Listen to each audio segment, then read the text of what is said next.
ओम शांति। आज हम चर्चा करेंगे नवयुवकों के लिए धर्म की आवश्यकता क्यों।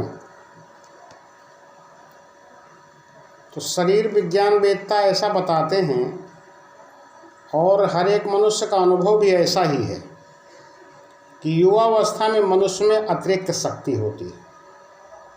यदि उस अतिरिक्त शक्ति को रचनात्मक कार्यों में प्रयोग न किया जाए अथवा यदि युवक द्वारा संतोष, शांति एवं सद्विचार देने वाला कोई उपाय न अपनाया जाए तो अधिक शक्ति के व्यय में वह या तो स्वयं को बुरी आदतों में डाल देता है और या उन शक्तियों के दुरुपयोग से समाज में विध्वंसात्मक कार्य करता है।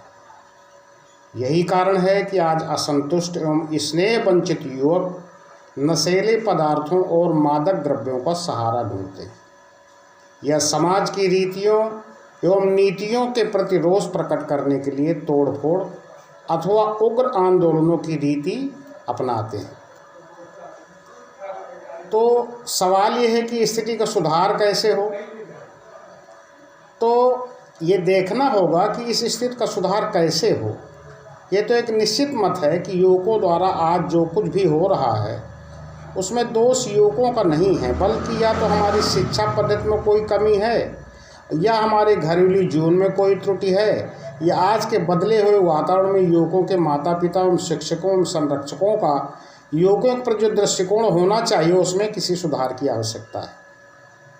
लेकिन कुछ भी हो, ये समस्या इतनी गंभीर हो गई है कि इस ओर पूरा ध्यान देने की आवश्यकता है। शीघ्र ही इस बारे में कोई ठोस कार्य करने की जरूरत है, क्योंकि युवक वर्ग संसार की आबादी का एक बहुत बड़ा भाग है और कल उन्हें ही देश का नेतृत्व करना होगा तथा समाज की समस्याओं का सामना करना होगा। तो केवल शिकायत करते रहना या आज युवा के वर्ग में असंतोष है या हमारी चिरस्थापित मर्यादाओं को तोड़ रहा है या उसमें बड़ों के प्रति आदर भाव नहीं है, इससे तो समस्या का हल नहीं होगा। तब इसका हल क्या है? तो समस्या का समाधान यूँ तो युवा असंतोष को मिटाने के लिए तो एक कई योजनाओं को बनाना होगा, परंतु इस छोटे से लेकर लक्ष्य इस बात की ओर ध्यान दिलाना है कि इस प्रसंग में धार्मिक शिक्षा का जो महत्व होना चाहिए आज वह महत्व उसे नहीं मिल रहा है। शायद इसका कारण यह है कि हमारे देश में इतने धर्म हैं और हर एक धर्म के अंतर्गत भी इतने संप्रदाय हैं कि सरकार के लिए निर्णय करना ही मुश्किल हो जाता है कि वो युवा पीढ़ी को कौन से धर्म की शिक्षा दे। लेकिन कौन से धर्म की शिक्षा दे, वास्तव में ये प्रश्न ही गलत है, क्योंकि धर्म अनेक नहीं है बल्कि सही माने तो धर्म एक ही है। धर्म का अर्थ है धारणा। प्रैक्टिकल जीवन में उच्च नैतिक मूल्यों को धारणा जिससे कि मनुष्य का चरित्र ऊंचा हो और वो अन्य आत्माओं से सद्व्यवहार करे तथा सबके साथ ठीक रीत से नाता निभाए अर्थात कर्तव्य का पालन करे, इसे ही धर्म कहते हैं। ऐसे धर्म की आवश्यकता हर एक मनुष्य के लिए है, चाहे वह मनुष्य वयोवृद्ध हो या युवक हो। परंतु युवावस्था एक ऐसी अवस्था है जब मनुष्य का मस्तिष्क उन्नत हो रहा होता है और जब उसमें संस्कार दृढ़ होते जा रहे होते हैं।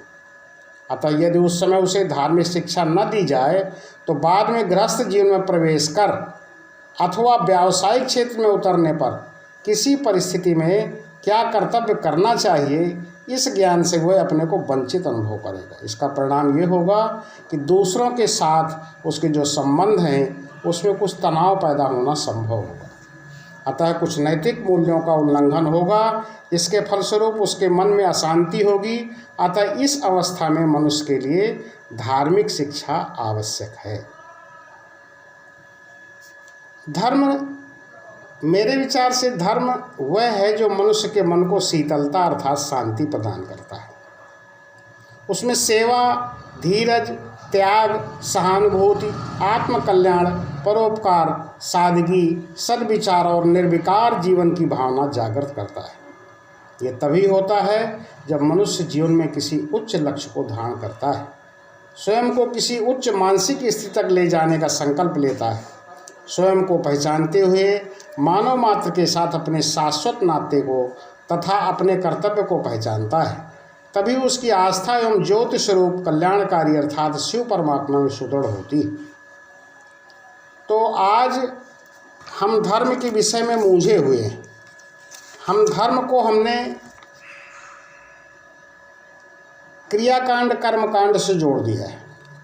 वास्तव में धर्म से मेरा अभिप्राय कर्मकांड से नहीं है और न ही अंधश्रद्धा पर आधारित है। यह विवेक विरुद्ध एवं तर्क विहीन किन्हीं सिद्धांतों से है। मैं तो धर्म को ऐसी विद्या मानता हूँ जो विवेक सम्मत हो और हमारे दैनिक जीवन को सुख शांति संपन्न बनाने वाली हो। अतः धर्म का कर्म से बहुत गहरा संबंध है, परंतु आज एक बहुत बड़ा अनिष्ट यह हुआ कि धर्म और कर्म का क्षेत्र अलग अलग मान लिया गया। आज लोगों का ऐसा दृष्टिकोण बन चुका है कि जब वो किसी धार्मिक स्थान पर जाते हैं तो पूजा प्रवचन प्रार्थना प्रेयर इबादत का आधार लेते हैं, लेकिन जब वो कर्म क्षेत्र में प्रवेश करते हैं तो धर्म को धर्म स्थान पर ही छोड़ आते हैं और अपने व्यावसायिक जीवन और पारस्परिक संबंधों इत्यादि से उसे नहीं अपनाते हैं। तो आज शिव बाबा का संदेश है कि परमपिता परमात्मा शिव का संदेश है कि कर्म और धर्म अलग हो जाने के कारण अथवा धर्म विमुख होने के कारण आज मनुष्य विकर्म कर रहा है। अतः धर्म ज्ञान प्राप्त करके हम पवित्र बने, योगी बने, ताकि संसार में फिर से धर्म युग और उसके फलस्वरूप सतयुग आ जाए। यदि युवा वर्ग इस संदेश का लाभ उठावे तो सचमुच देश का कल्याण हो जाए। अच्छा, ओम शांति।